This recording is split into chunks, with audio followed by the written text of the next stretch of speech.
Manipur amasung akhoi India manungdadi myam antibiotic se pangsa chanaidana ado sigi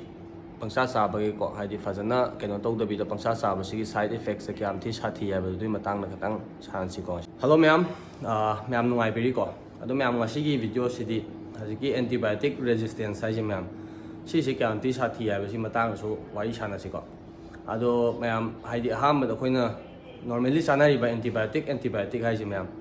si matang na kitang khangmin na sibo sina kawai to ino haibase ado myam antibiotic ki history je kitang khangmin na sebo antibiotic hai je quite first ta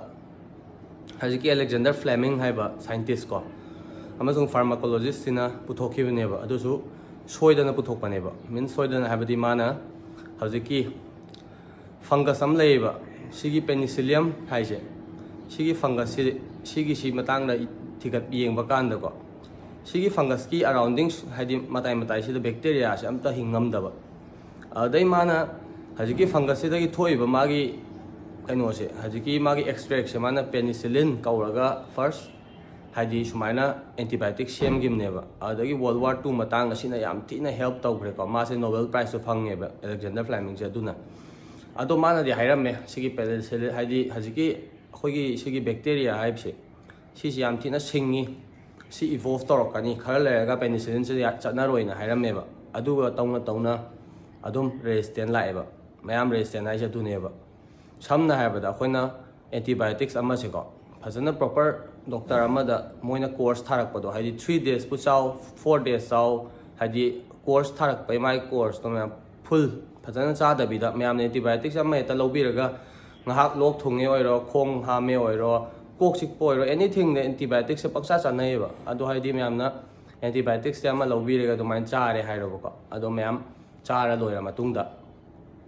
haidi myam je hakchang se khara phagalani ko antibiotics no obviously hajiki first antibiotics sai ju antibiotics ki makhal leba bacteria se mana kamai halina da haidi sumai cell wall se dan napsal laga cell wall do thugaiba bacteria gi ado bacteria ju single lak padai resistance lak padai do mai hidak che di cell wall du ngak thoknaba tawreeba adumai makhal ko haide beta lactamase ka ga dui resistance at padai di methicillin ka lai ko adui resistance at padai di vancomycin hidak akan mehna thagalak toine bu khangba resistance at liga do resistance at lai sina myam adum sumai su salai ne bu khangba haidi phajana full course sa da bida nang na haidi guli ama sare hajik nangi lok thung ma phagreba nga ki oina